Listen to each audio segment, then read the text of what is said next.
My mother-in-law Linda was the ultimate RV queen. Out of 365 days a year, she spent at least 300 of them road tripping across the country, blowing through money like it grew on trees. I never interfered with her lifestyle. She loved her freedom, and frankly, I enjoyed the peace. We lived our own lives, and that was fine by me. Until the day I tried to withdraw money from the joint savings account David and I had set aside. A $200,000 emergency fund. The bank teller told me there was less than $10 left. I froze right there at the counter.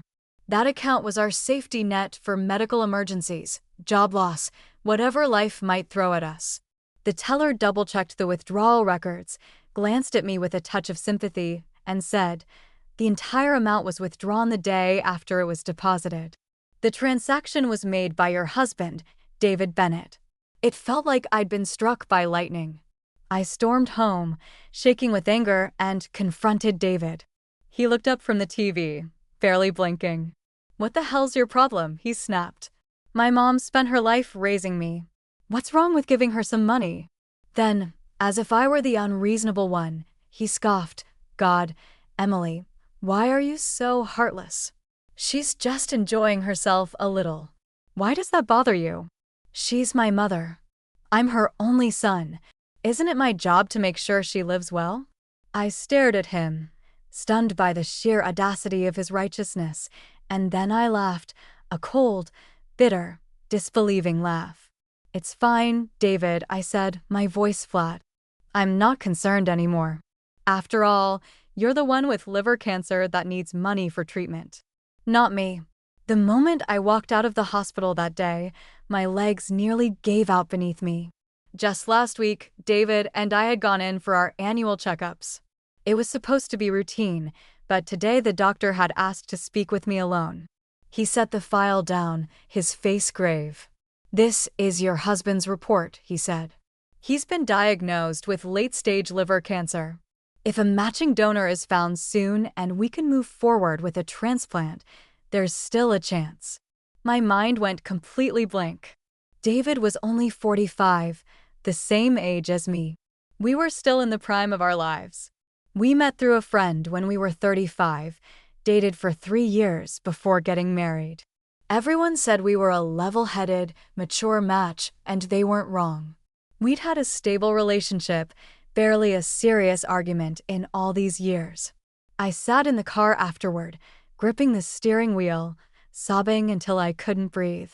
God knows how desperately I didn't want this to be real. How was I supposed to tell him? How could I even begin? Wiping my tears, I made the first rational decision I could think of: head straight to the bank and unlock our 5-year savings CD. We had put away $200,000. Our emergency cushion meant exactly for something like this. But when the teller pulled up the account, she frowned. "Mrs. Bennett," she said gently, "the current balance is less than $10. I blinked, thinking I'd misheard. "That's not possible. My husband and I opened that account 2 years ago. It was a CD for $200,000. Let me double-check." She nodded and typed rapidly. After a moment, she looked up, visibly uncomfortable. The funds were withdrawn the day after they were deposited. The name on the withdrawal was David Bennett. I staggered back, like the ground had suddenly tilted under me. I had suspected something deep down. I'd always been uneasy. We were the only two who knew that account's credentials, but hearing her say his name out loud hit like a slap to the face. That money had taken years of careful saving, every sacrifice we'd made, every skipped vacation, every coupon, every side job. It was ours, and he'd taken it all of it, without saying a word. I stood there in a daze, one thought screaming in my head: what the hell did he spend it on? I was still in a daze when I got home. I had left that morning intending to withdraw the $200,000 we'd set aside. Instead, I came back with an empty account and a spinning head. I nearly missed 2 exits on the freeway. I called in sick from work and sat on the edge of the bed for what felt like hours, my mind tangled in 1,000 directions. Then I heard the front door open. David's voice followed, "Mom, Take a seat and catch your breath. California's heat is brutal this time of year. You really shouldn't be out driving so much. Why don't you stay here for a couple of months until it cools down? My hand froze on the doorknob. I stopped short, standing silently behind the bedroom door. Linda was back. She put on that fake sweet tone I'd come to recognize. "Oh, I'd love to stay and spend more time with you, but Emily runs a tight ship. Without her blessing, I wouldn't dare settle in." David let out a chuckle. "Don't worry about her, Mom. This is my house. If she has a problem with you staying here, I'll make sure she remembers who runs this place. I've got plenty of ways to keep her mouth shut." My fingers clenched around the doorknob, knuckles turning white. This was my husband, the man I'd believed respected me. Behind my back, he sounded like he owned me. Linda sounded delighted, her voice light and smug. "You're absolutely right. Women need to be kept in line. Just look at your uncle's wives. He handled each one, and now they're all sweet as lambs. None of them dares talk back once their husbands lay down the law." I leaned against the wall, my breath coming shallow. In that moment, the mask over my marriage cracked wide open. There they were, an aging actress playing innocent and a son who equated control with love, conspiring confidently about how to manage me like I was a piece of furniture. And I didn't walk out. I wanted to know just how deep the rot went. Then Linda got to the real reason she was there. "David, I actually came back to talk to you about something," she said sweetly, her tone suddenly syrupy. "I'm getting older. These long drives are killing my back, and half the time I have nowhere decent to rest. Hotels are expensive, and the beds are terrible. If I had a better RV, a luxury one, I could keep traveling without the hassle, David." He hesitated. "Even if you got one, Mom, could you really drive it everywhere yourself? That's a lot to handle, not to mention dangerous." "Oh, I've got that figured out," she said with a grin. "One of my friends used to drive for UPS. 20 years behind the wheel, he'd be happy to drive us. We're putting together a little convoy going up and down the West Coast. Everyone else will cover gas and lodging. I just need to bring the RV." David stayed quiet. She pressed on. "My friend knows someone who can get a top-of-the-line coach. Normally, it goes for $800,000, but we could snag it for just under $500,000. You'd only need to float me $300,000 to start. I'll take care of the rest with a loan." I stood at the door, my face completely blank. She'd already burned through the $200,000 that belonged to both of us. Now she wanted another $300,000 like it was nothing. All I could think was how badly I wanted to swing that door open and scream, "Do you two think I'm dead?" The living room fell silent. I stood behind the bedroom door, smirking coldly to myself. Maybe David had finally snapped out of it. Maybe the moment she asked for $300,000, some part of his brain woke up. But then I heard it. Linda's voice trembling with a practiced sob. "Oh, I see how it is. You got married and just decided you don't have a mother anymore. Your father died young, David. I raised you all by myself. I never remarried because I didn't want anyone making your life harder. Do you remember when you got sick as a kid? I stayed up for nights, scared to death. And now you can't even help your own mother get a place to sleep on the road." David had always fallen for this act, the tears, the guilt trips. He was helpless against them. Okay, don't cry, Mom," he said quickly. "You know I've never forgotten everything you did for me, but I've already given you $200,000 over the last few years. How has that all gone?" "I'm not kidding. I really don't have any more to give." My whole body went still. $200,000, that was our money, our savings, the emergency fund we'd both agreed to build for layoffs, for illness, for life's unpredictability. And he'd handed it all to her behind my back. I didn't even have time to fully register the betrayal before Linda poured more gasoline on the fire. "You still have this house, don't you? Sell it, and there's your money." That was it. I exploded. I flung the bedroom door open and stormed into the living room. The color drained from their faces like they'd been doused with ice water. David's mouth was open, mid-word, the okay hanging in his throat. I stared him down, my voice like a knife. Didn't you tell me your mom was paying for all her travel with her retirement money? He turned red, then pale, scrambling for something to say. What the hell is wrong with you? You were eavesdropping. I laughed, sharp and joyless. She walks in the door and I don't even know she's back. You two are out here scheming how to spend my money on her next joyride, and now I'm the one out of line. David, who paid for all those trips these past few years? That $200,000, did you pull it out of our account without telling me? His expression shifted. He tried to soften his voice, took a step toward me, reaching out like he could calm me down. Emily, listen, my mom's been through a lot. She's had a hard life, and she never got to enjoy herself. If we don't help her now, then who will? I shoved his hand away, my voice shaking. She wants to enjoy her life. Fine. But don't forget that money was ours. We saved it together. That was for emergencies, for us, for whatever might happen. Job loss, accidents, medical bills. You gave it all away. What about us, David? Did you ever stop to think about that? He suddenly looked annoyed, like I was the problem. You always have to turn everything into a crisis. So what? Some money got spent, big deal. People get sick, they deal with it. You act like every sniffle needs $100,000. Sometimes there's no cure. People die. That's life. Why are you so dramatic? That's when I went cold, completely irreversibly cold. When we got married, Linda didn't pay a dime toward the wedding, not 1 cent. David and I covered everything, and the moment the reception was over, she took the gift money from friends and family, smiled sweetly, and said she was going to finally fulfill her lifelong dream.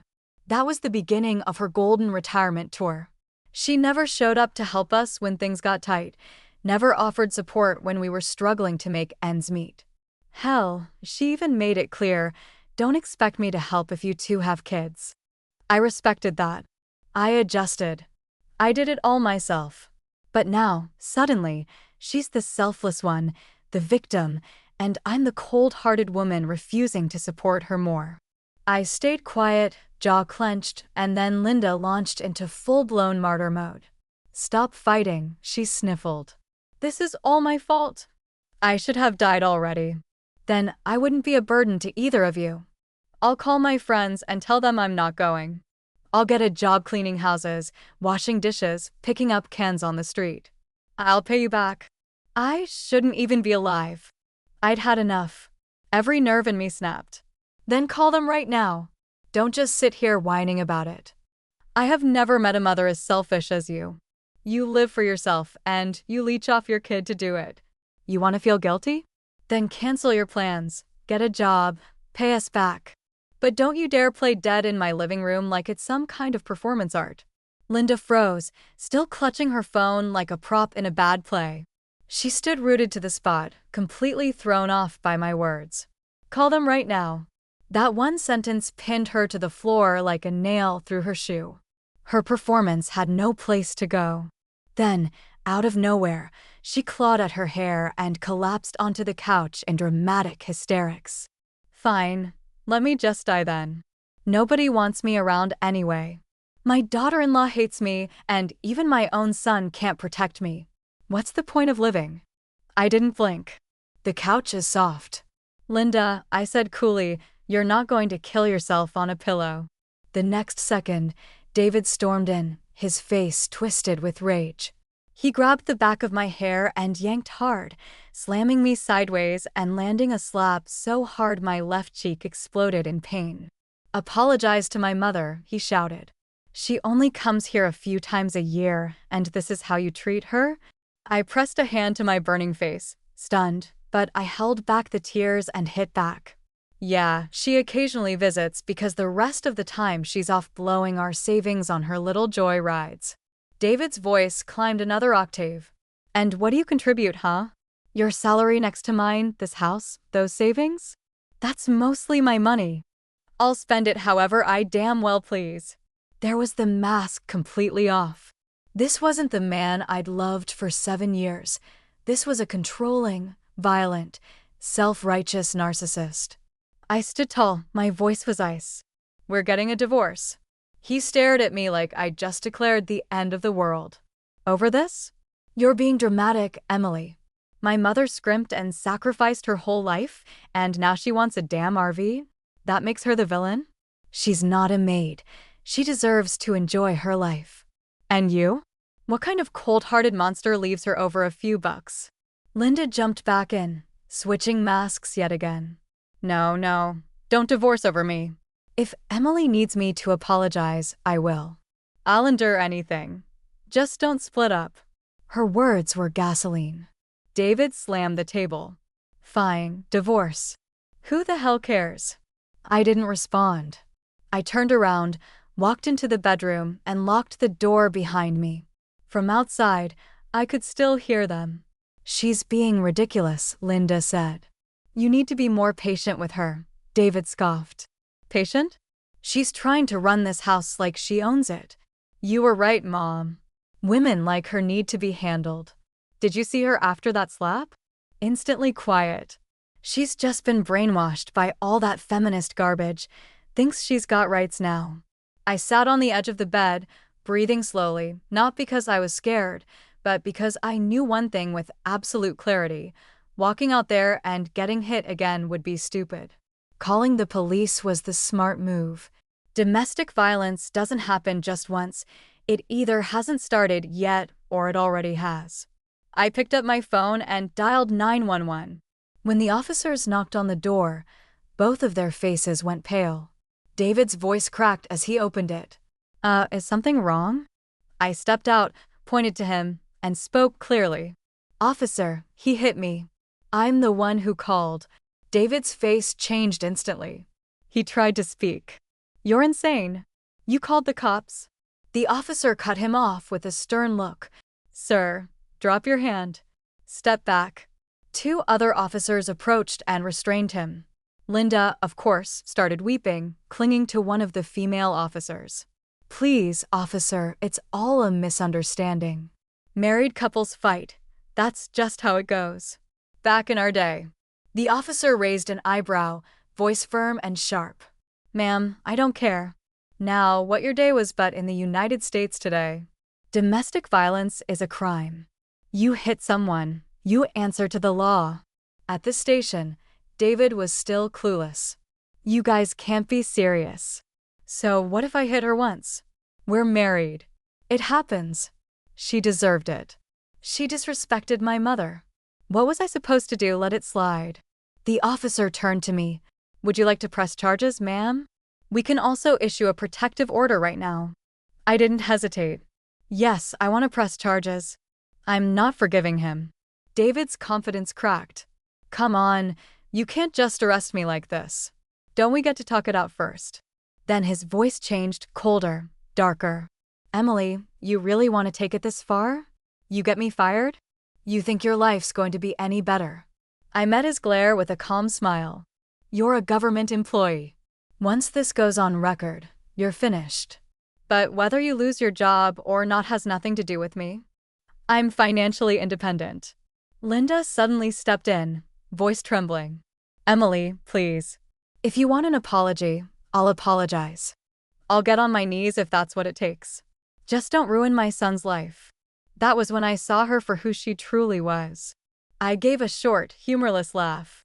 What exactly have you been doing these last few years, Linda? Traveling? More like perfecting your acting. Her lips twitched. I was traveling. What else would I be doing? I raised an eyebrow. Then prove it. Get on your knees, say you're sorry, and wire me $100,000. Do that, and I'll sign the settlement. She bit her lip and started crying again. Pathetic, David growled. What the hell do you want from us? I replied slowly. Clearly, you want me to sign off. Fine. You apologize out loud in front of the officers. Then you write a full apology letter by hand. Big letters, real words. Read it to me when you're done. His face turned an ugly shade of gray. For a man like him, this was worse than being stripped naked in public. But he did it because he was scared of losing his job, of public shame. He bowed to me, a stiff 90-degree bow, and forced out, I'm sorry. Then, under police supervision, he wrote 2 full pages of apology. I also filed for a formal restraining order. The officers processed the paperwork on the spot. When we walked out of the precinct together, no one said a word.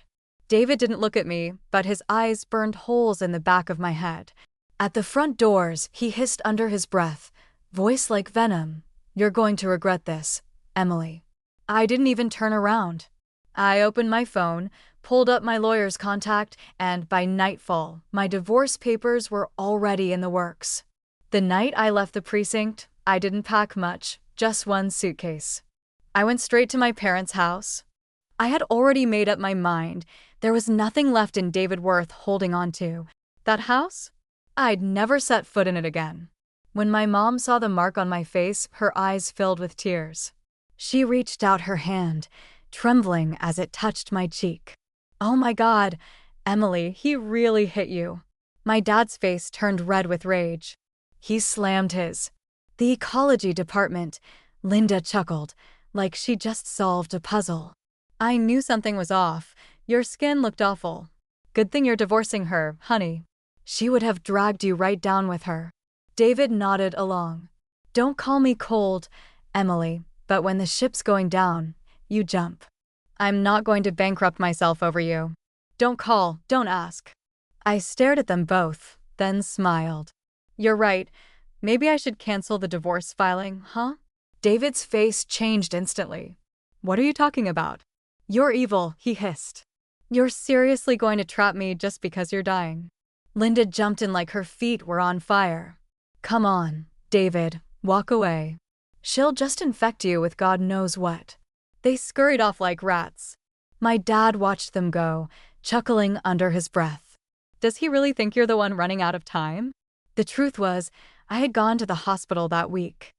The doctor told me David's liver match had finally come through, but there was a 7-year-old girl critically ill being evaluated for urgent transplant priority. I'd been torn. I didn't know what to do. But just now, watching the two of them so smug, so inhuman, my mind cleared. I pulled out my phone and sent the doctor a message. "I withdraw my priority status. Please proceed with the child's transplant. As for David, let him wait. Let him rot however long he's got left." Every few days, David would eagerly drag me to the county office, rushing the paperwork for the house transfer. He wore the kind of smug, boyish grin that made you want to slap it off his face. "My mom's taking me on a month-long road trip," he announced, like a teenager on spring break. "Marge and her daughter are joining us. Mom says it's the perfect chance for me and the girl to build a connection." I smiled and nodded. "Go for it. Have fun. It might be the last time you get to travel so freely." His expression turned sour in an instant. He sulked through the entire appointment with a face like spoiled milk. Outside the deed office, he stopped short, turned toward me with an ugly squint in his eyes, and growled, "You're in a hurry to get divorced because you've already got someone else, haven't you? My mom was right. Women like you aren't worth trusting." I gave him a cold smile. "Sorry to disappoint you, David, but I'm not as filthy as your imagination." He sneered, teeth clenched. "Keep talking tough. Let's see how long you've got left to enjoy it." The next month, I lived in peace. The moment the house was in my name, I put it up for sale, listed at a cool $1 million. Meanwhile, David went full vacation mode. He took 2.5 weeks off work and spammed Instagram with pictures, beaches, campgrounds, rooftop bars, hugging and kissing his new girlfriend like he was in a music video.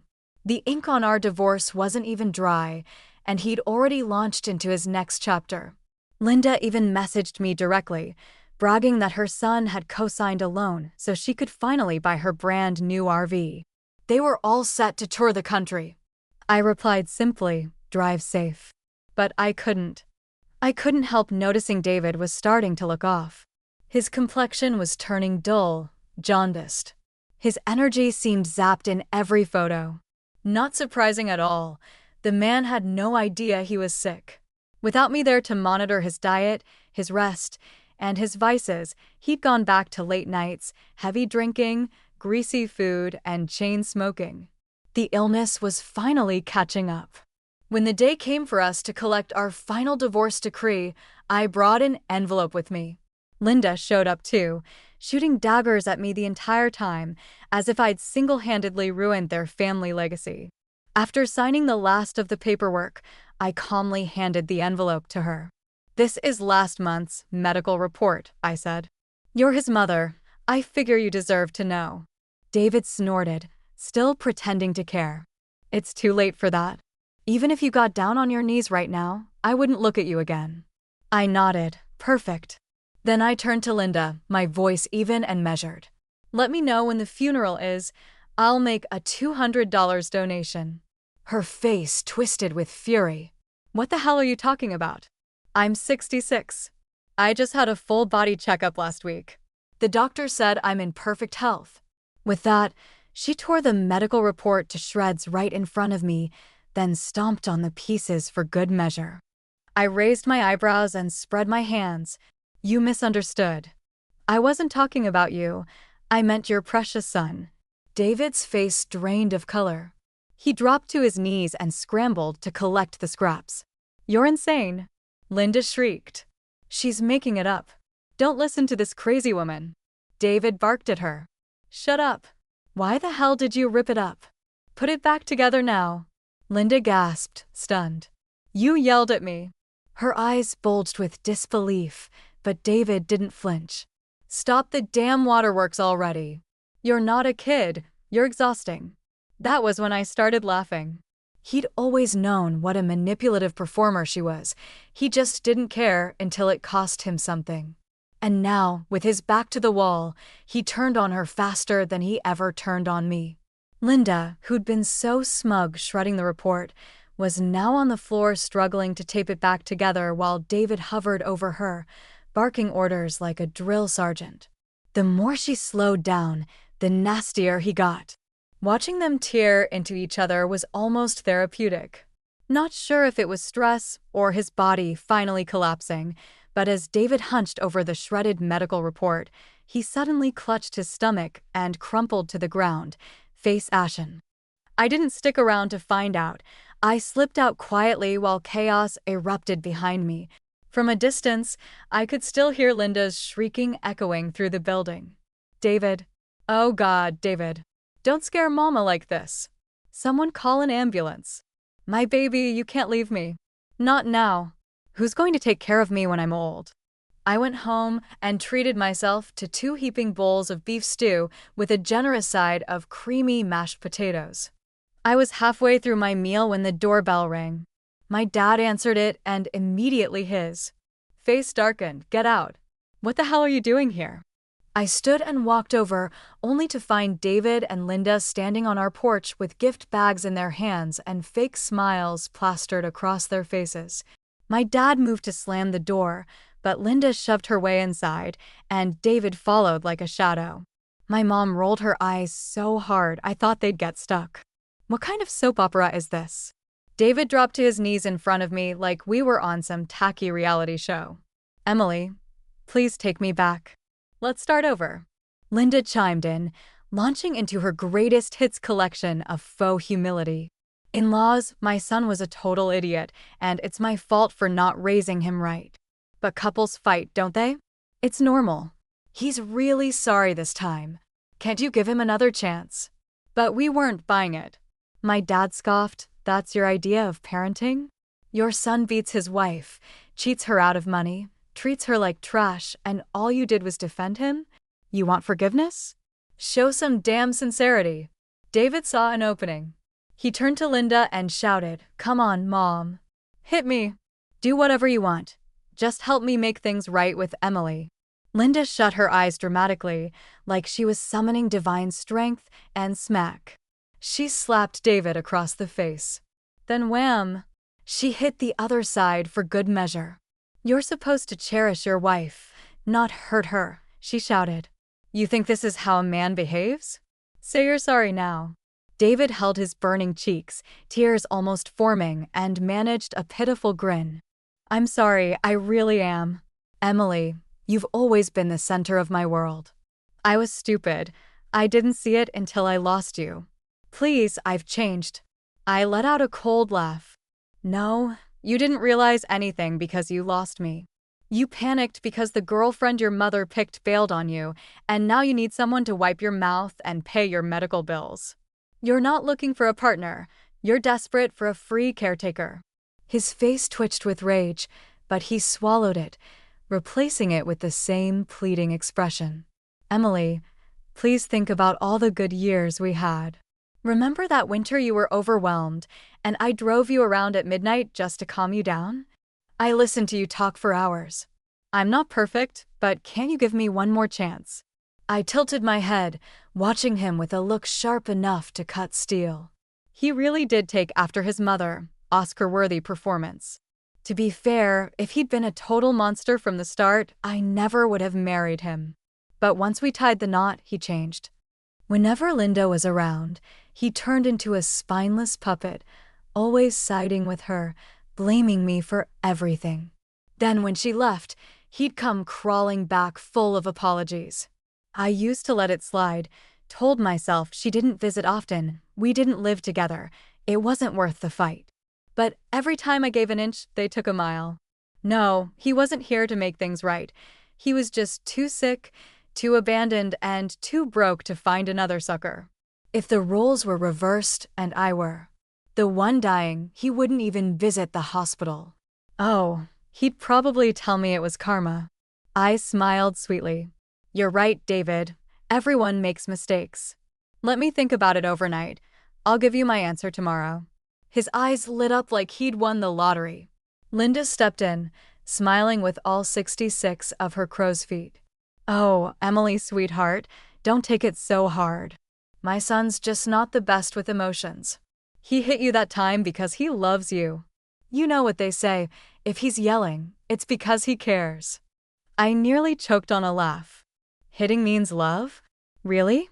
So I raised my hand and slapped David hard across the face. The color drained from his cheeks. He looked stunned. I smiled coyly. Oh, come on, isn't that what you said? Hitting is love, right? He clenched his jaw, forcing a smile, and even turned his other cheek. Of course, I don't mind. The desperation on his face was almost sad, almost. They left soon after, faces still smiling but cracking around the edges. The moment they were out the door, my mom rushed over. Emily, tell me you're not actually thinking about going back to that human trash heap. My dad crossed his arms like a retired general. There's nothing to consider. We won't let you walk into that fire again. I smiled. Relax, I was lying to them. David's sick and violent. If I told him off right then, he might have snapped. Better to play along, get him out the door, and disappear. I picked up my phone and opened my travel app. Tomorrow morning, we're flying out for vacation. He can rot trying to find me. The next morning, we flew straight to Florida, just the three of us. We checked into a cozy beachfront rental on Tampa Bay, all white curtains and the soft hush of waves through open windows. I had barely sunk into the plush mattress of our ocean view room when my phone began to explode, David calling like his life depended on it. Emily, I'm here to pick you up. We're going to the courthouse. Where the hell is everyone? His voice was tight with panic. I replied lazily, oh, I'm on vacation with my parents. Thought it was time they saw the ocean. There was a long, stunned silence on the other end. You're on vacation right now? You know I have cancer. I put on my best wide-eyed innocence. My parents worked their whole lives and never took a proper trip. They wanted to see the beach and eat some lobster. I'm just being a good daughter. You always said people should enjoy life when they're older, didn't you? I'm just honoring your life philosophy. He choked on his words. And besides, I added smoothly, you're not dead yet, are you? You expect me to come home and spend my days wiping your sweat and bringing you meds. His tone sharpened. Emily, I'm starting chemo. I need someone. I can't do this alone. I shrugged, watching the gulls swoop across the sky. Have your mom help. Isn't she always saying how she raised you by hand? Diaper to diploma? Sounds like she's got the credentials. Suddenly, the voice on the line changed. Linda had grabbed the phone. Emily, honey, please just lend us a little money. You or Ma? Are you really going to let David die because we can't afford treatment? There was finally the truth. Oh, I said, feigning surprise, money is the issue? That's odd. I could have sworn David just co-signed a loan to buy you that shiny new RV. He even posted it on Facebook. Can't you just sell it? It should cover a few rounds of chemo. And now, if you'll excuse me, we have a seafood feast waiting. By now, I didn't wait for a reply. For the next 2 weeks, I lived like a woman reborn. We soaked in hot springs, wandered farmers' markets, and even spotted wild manatees along the coast. Then we hopped a flight to Montana, Yellowstone, Glacier National Park, you name it. Another 2 weeks passed with no calls, no apologies. David and Linda kept trying, though. Some days they begged for cash, some days they begged me to come say goodbye. I didn't answer a single call until the day Linda finally texted, "David's condition has worsened. Chemo failed. He's officially in late stage." That was the message I'd been waiting for. I sent my parents home with the luggage, then I went straight to the hospital, not to care for him. I just couldn't wait to see the final act of this pathetic little soap opera. Right place, perfect timing. When I arrived at the hospital, I walked straight into the middle of a screaming match between David and Linda. It had been barely a month, but David looked like he'd aged a decade. His body was skeletal, cheeks sunken, skin sallow with a yellowish tinge.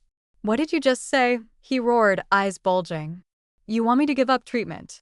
Linda, completely unbothered, replied in that syrupy soft tone of hers, "Sweetheart, they still haven't found a match for you. Forcing yourself to go through more of this is just prolonging things. Wouldn't it be better to spend your last days seeing the world, enjoying what you love, instead of being hooked up to machines?" David nearly exploded. "You're telling me to go die? I gave you all my savings so you could gallivant across the country in that damn RV, and now I'm sick? You're done." Linda frowned like she was the one being wronged. "I've been here for 30 days, sleeping on couches, eating gas station sandwiches. I'm not a young woman anymore. I'm exhausted. We should try natural healing, herbal teas, something gentler on the body." David's voice cracked from rage. "Are you even my mother? I divorced my wife for you, and now I'm rotting in a hospital bed while you feed me celery juice and ghost me at dinner time." His voice was thin, weak. I could tell it wasn't just anger. It was malnourishment. No one had been feeding him properly. Linda didn't back down. "Don't dump this on me. You're the one who slapped Emily and threw her out. That wasn't my decision." David yelled louder. "You pushed me to it. You always pit me against her. You and Emily are just the same, leeches, blood-sucking leeches who live off me. You ungrateful brat." Linda shrieked, her face flushed red. "You drained every penny and now you want more? Well, guess what? I don't have it. I can't afford to care anymore." More right there in the hallway of the oncology ward, mother and son tore each other apart. Nurses walked by without making eye contact. Other patients tried not to stare. The facade was gone. The same two people who once tag-teamed to throw me out like garbage were now unraveling in public, clawing at each other with bare hands and no shame. I figured it was time to make my entrance. I stepped in slowly, holding a small paper bag of rotting apples. "Well," I said, looking around innocently, "still no match from the transplant registry then?" I turned to Linda with a smile that could slice through steel. "Linda, have you been tested? You and David are blood relatives. You're a top match candidate, aren't you?" Her face went stiff. She stammered, "I am too old. My body, my liver wouldn't be viable." I raised an eyebrow. "But didn't you say just last month that your health was excellent? Full body checkup, clean bill, remember? You even bragged about being perfectly eligible to donate." David sat up like someone had jump-started his soul. "Mom, if you can save me, you have to try. Please, we still have time. If you go now." Linda's color drained. No, I can't. Donating a liver would ruin my health. You can't ask me to risk my life like that. What happens to me if you die? What about my retirement, my money?" I shrugged. "Easy fix. Sell the house, sell the RV, liquidate some assets. You always said memories matter more than material things. Linda started trembling. I'm not listening to this. I'm leaving. He's your husband. You take care of him. But David had snapped. He lunged from the bed, skeletal and frantic, grabbing a handful of her hair. You're not going anywhere. If you're not going to save me, then pay me back. I gave you everything. I want it all back. Linda shrieked, the money's gone. I already spent it. He slapped her, then again and again. All your fault. You did this, you selfish witch. Did you think you could just travel forever? Linda collapsed to her knees, sobbing and shielding herself. I took one last look at the two of them, this final ugly scene in the twisted play they wrote together.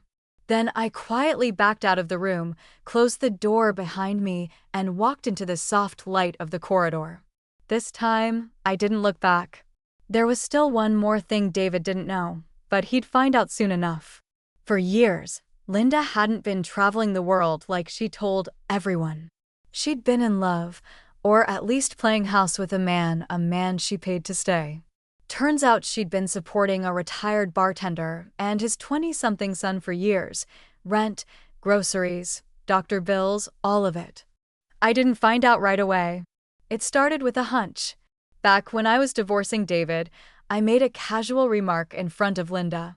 It's strange, all those years you said you were traveling, but I looked around. There's no record of you being anywhere. For a split second, she froze. Her face changed. That was all I needed. I told my parents. My dad didn't even wait for me to finish. He slapped the table and said, He looked like a retired detective activating his final mission, and somehow he actually pulled it off. What he found was disgusting.